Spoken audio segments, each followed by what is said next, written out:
and heresy. The legal standard for denying access to marijuana is an infringement of the marijuana consumer's rights. Wrote up in 1974. The drug codes affect examples just to some extent, whether these be economic, political, personal, or whatever. But does ecstasy drugs affect the rights of why in any way? No.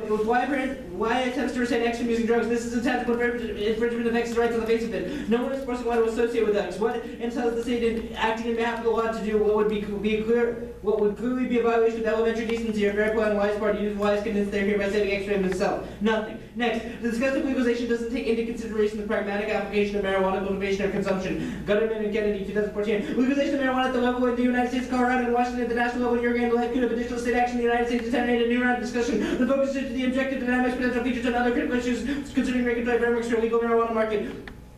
What is missing for these discussions is a realistic consideration of marijuana cultivation, particularly personal or home cultivation. This may curtail commercialization, but would deny state tax revenue. If a market forces can avert a price collapse, an important share of the market could be seized by a personal cultivationist. Also, allowing home cultivation would make it harder to regulate commercial production and distribution. Next, a nationalist market with tax incentives is a power-hungry dream in that it doesn't account for the realistic view of the drug trade. Gutterman and Kennedy. On a philosophical level, there's considerable opposition in some circles to regulatory authority that allows government to pick winners and losers in the concept of sample planning in general. The idea that the solution to the illicit marijuana prohibition is to nationalize the market to a government takeover fails to take into account the very reasons of the problem it seeks to resolve. Next, plain text. The United States will hereby revoke all enforcement and persecution of marijuana prohibition. Next up, war on drugs. Legalizing marijuana solves prisons. Reuters 2012. It's about time for the police to stop focusing on marijuana. 45% of all drug possession arrests in the U.S. last year were for marijuana. Said about 100,000 people across the United States are in jail of possession charges. Next, ending marijuana is sufficient and necessary to solve war on drugs, but legislation key. Gillespie 2013. And make no mistake, there's no war on drugs without the war on pot, which is the only illegal drug that anyone uses under frequency. Other illicit drugs are too small to measure. Just 2.6% of all Americans misuse prescription drug, which supports keeping the drug war going to punish the 0.1% of acid eaters. We've realized the prohibition executes rates on the ills it's supposed to prevent. The department issued big guidelines that kind of sort of said the feds wouldn't prosecute unless that is the feds that they should. Despite the Justice Department's 2009 announcement, it should be a priority to bust marijuana preventers. The administration closes more state legal marijuana businesses than the Bush administration did in his 2 terms. Next, framework.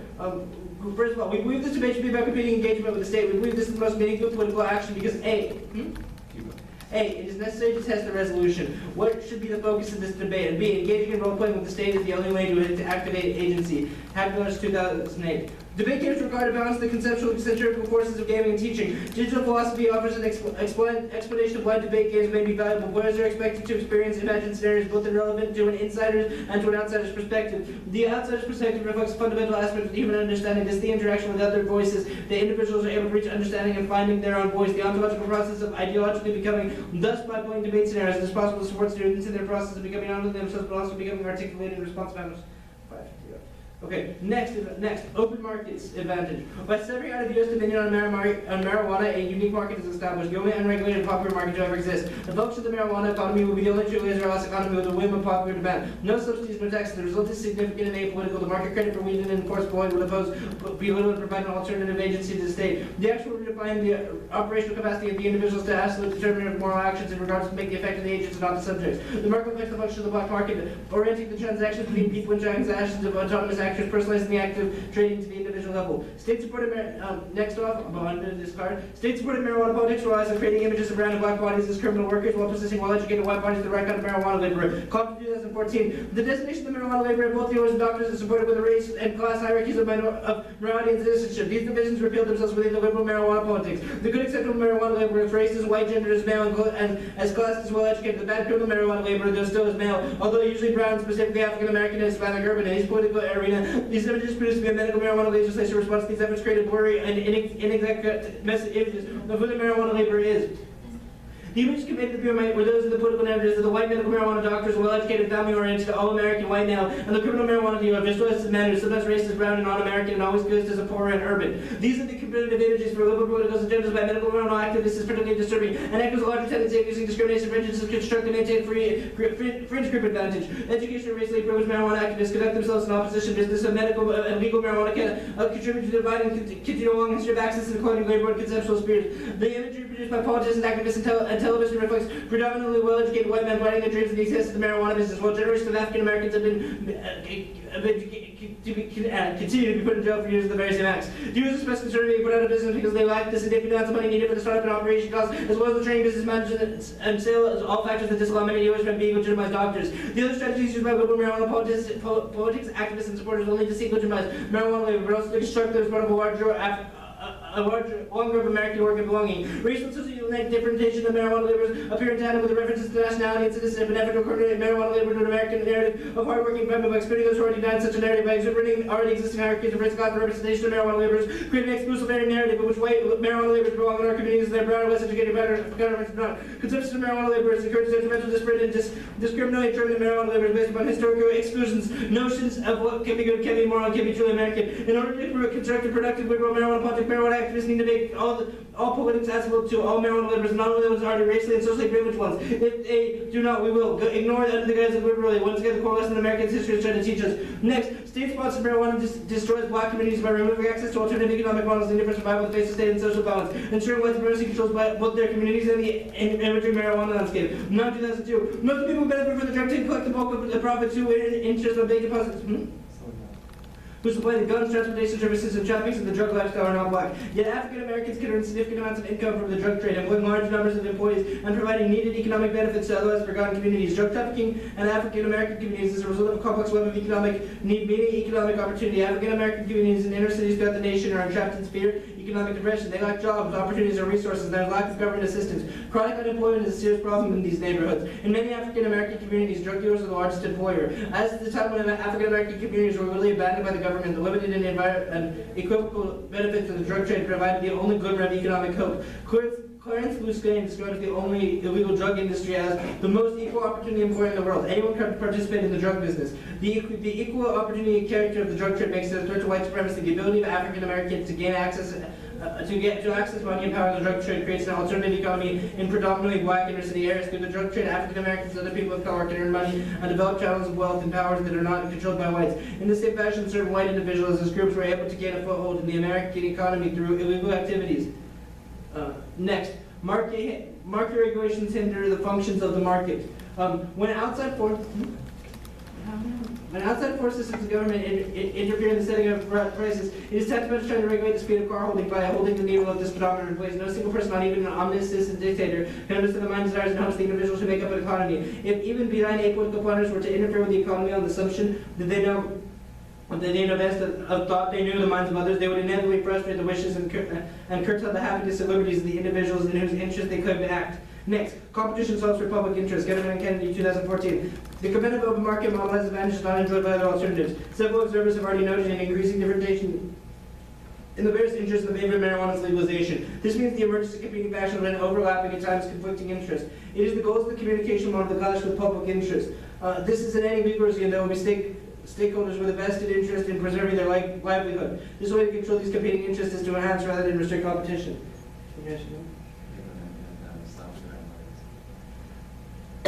Okay, so first of all, let's go on to our overall plan text.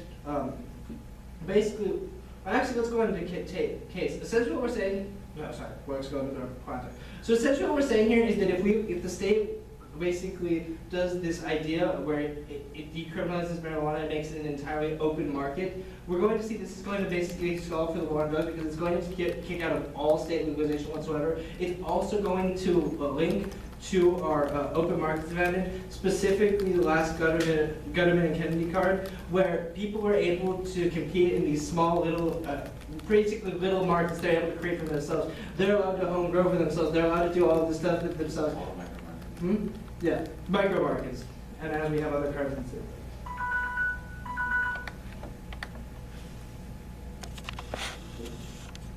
Okay. Yes, Okay. Why did you read a framework preempt? Is it because we're critical? No, the framework preempt is because of our plan. That's why it comes after the plan of the first advantage specifically, instead of going to the open market. You say that like you've read the framework because that's your plan, but your plan text says The United States will hereby revoke all enforcement and persecution of marijuana prohibition. Is that legalization? And if it is legalization, why didn't you just say legalize? It's a function of legalization. Oh, so are it's, you? it's very specific and particular function in which we revoke what the persecution and You enforcement are. revoke persecution? Yes, we're really close. So what are the regulations on the plan, sorry, sun's in my eye. What are the regulations on the plan that help it, that make it better than the illegal markets that are, quote, open to everybody in the most equal markets? Like, why not leave it alone? The idea is we're leaving it alone more. You're leaving it alone more by messing with it? No, like we're So not. what is your plan? So, How do you yeah, help so- black people in the prison industrial So complex? essentially the job was already there, So- it's just now they can't go to jail for it.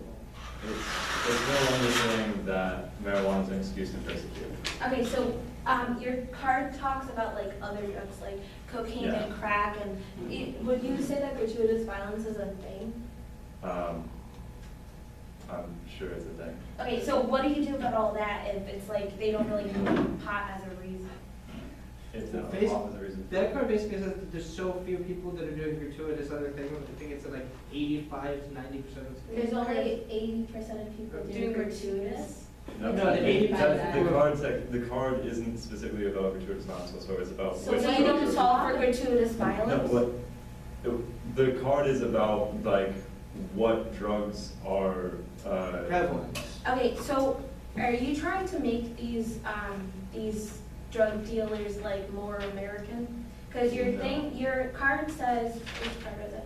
Your card says that your Compton 14 card says that you're trying to make it part of the longer in American work and belonging. So why are you trying to make these people belong if you can't even solve for gratuitous violence? So the Compton card is talking about the distinction between who is perceived as like a doctor and who's perceived as a dealer, and the idea of being a businessman.